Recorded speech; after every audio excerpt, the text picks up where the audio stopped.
Welcome. Take It Up with Jessica Lee. I'm here with Kelly Ducourty, who is the SVP of Worldwide Sales Excellence at HPE. Hi, Hello. Kelly. Hello, and thank you for having me here today. Lovely to have you here. I would love to hear more about what you do at HPE, because I know you've been there for 21 years and you've taken on many roles, and you are now SVP, which is phenomenal. And Sure. So I'll tell you a little bit about it. So you might be wondering, well, what is Worldwide Sales Excellence? Yes. So my mission in life is really to focus on delivering excellent customer outcomes and really making sure that our sellers have the right portfolio and the right competencies in their hands to do so.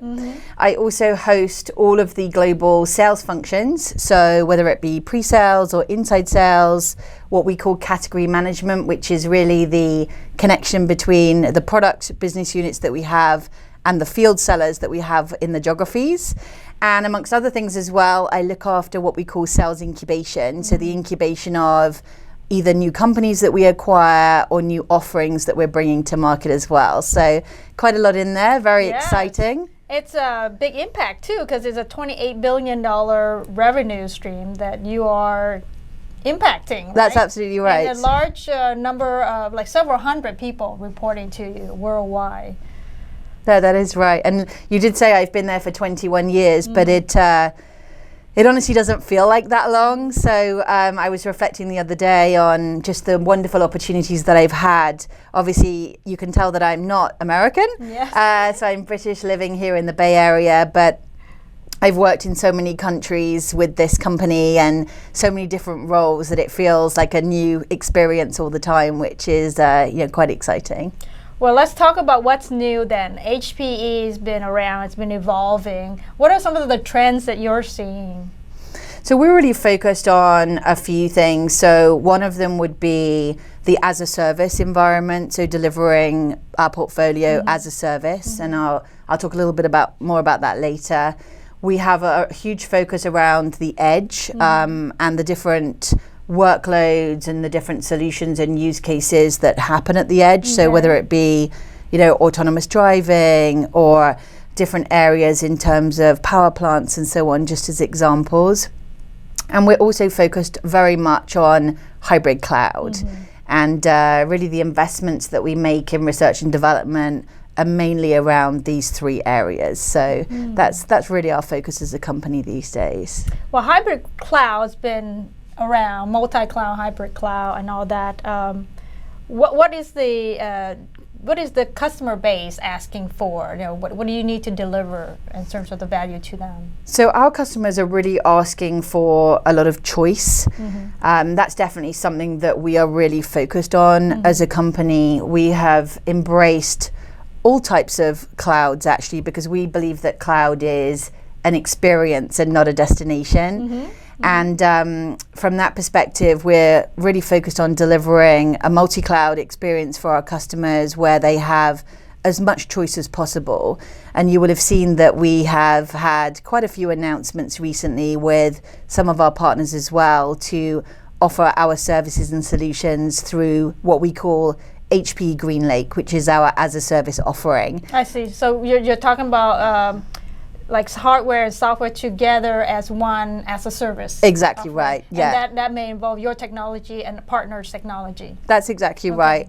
And the reason why we've done this is to really focus on delivering outcomes for our customers and providing them that choice. So not always assuming that the ultimate choice is going to be an HPE only solution, but really helping to bring together the ecosystem of partners that we work closely with to provide the right solution to the customer at the right time. Right. Like VMware, SAP, HANA. Yep, we have solutions with all of those. We even have solutions with Nutanix and others, Google Anthos recently, which is, a really key announcement for us as well as we bring the public cloud environment closer to the on-prem private cloud environment too. Yes, you mentioned that, and I thought it was very fascinating how there's now on-prem solutions from Google, for example.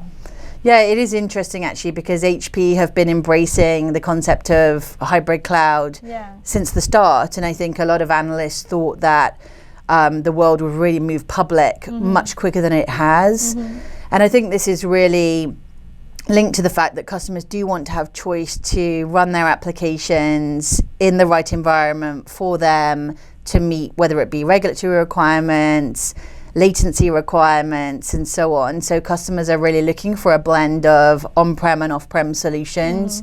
And you do start to see some of the public cloud providers, whether it be Amazon or Google, coming back to the data center as well to deliver some of those on-premise experiences. And that's obviously something that we've been doing for quite a while. So our consumption business has been going already for 7 years. So we really feel that this is an area where we're extremely strong, and where we have the customer base to really work and partner with them on delivering those solutions. So talking about the consumption, I know that out of the 28 billion, you have about 2 billion that is consumption revenue. That is right. Today, that's correct. And is that an accelerated part of the business is in the consumption model? Absolutely. So in fact, our CEO has come forward publicly and said that by 2022, we will offer the full portfolio of Hewlett-Packard Enterprise as a service.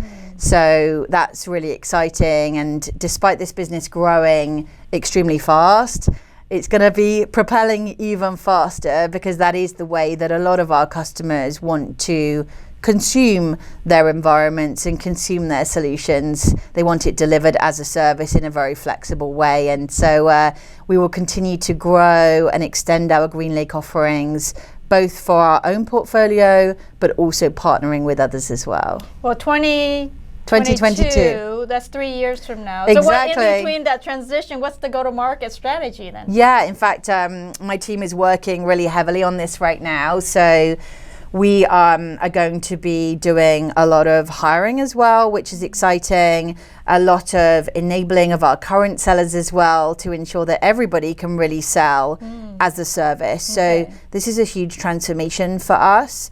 And at the same time, we will also be working on extensions to the portfolio. So we've been focusing on making the sales experience much more agile as well, so we can really service our customers very quickly, providing quotes in minutes, not hours, and really making sure that the experience is delivering them the outcome that they need. So yeah, it's very exciting stuff. I think there's a lot of education going on for your sales team and the partners you work with, right? So that's right.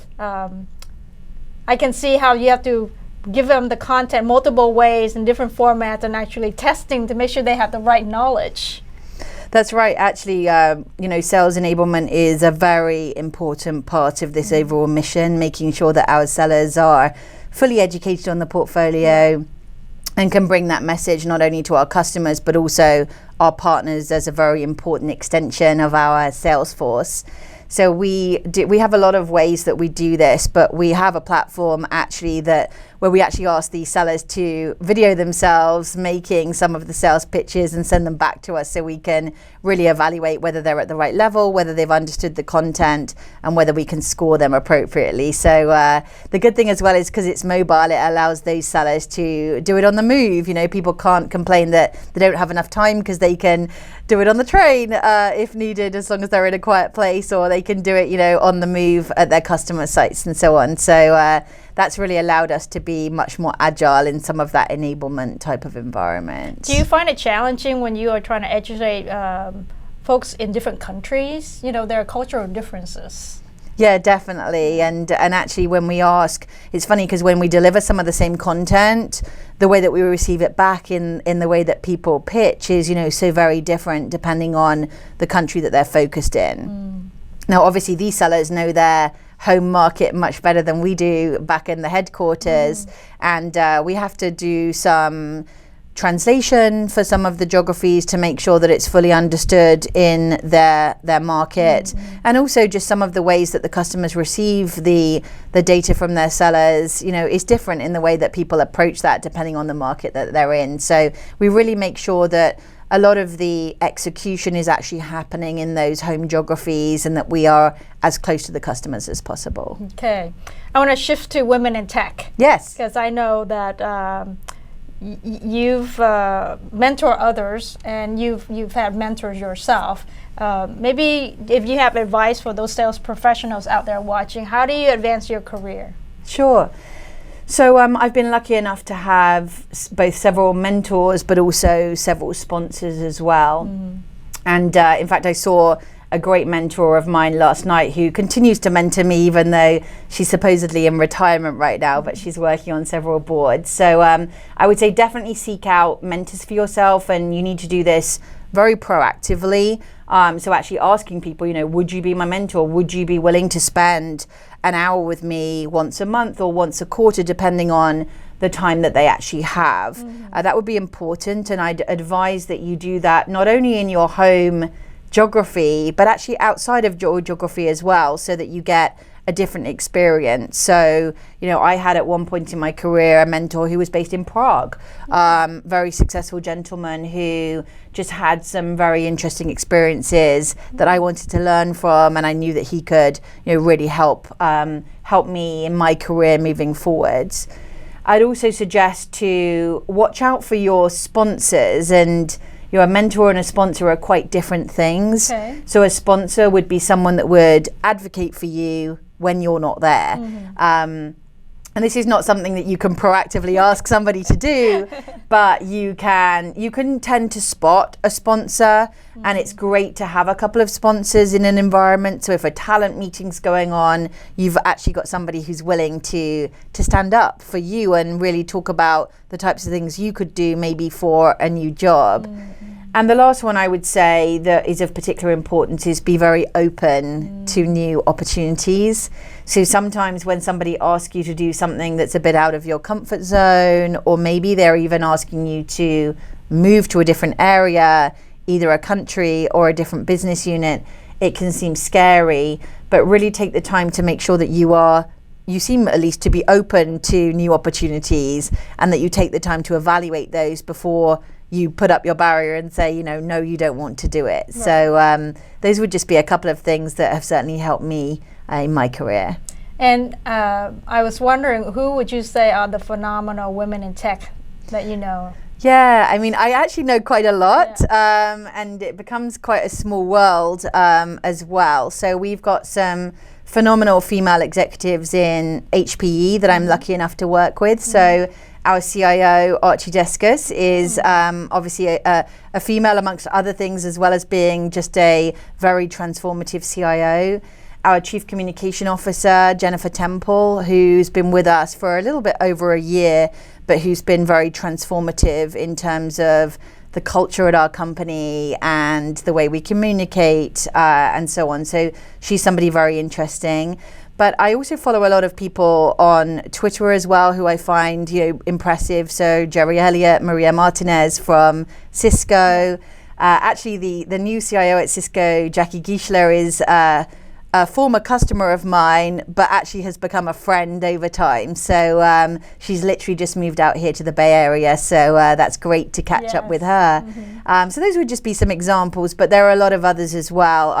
I'm lucky enough to have Sue Barsamian as one of my mentors, and she's very active in helping me, coaching me. She's now on 4 boards here in the Silicon Valley, some very big names in that regard. And she quite often is chivying me up to do certain things or helping me out, so it's great. And you yourself are a role model and example for other women in tech. So thank you so much, Kelly, for being on the show. It's been a pleasure to have you. No, thank you very much for having me. So yes, great to see you today.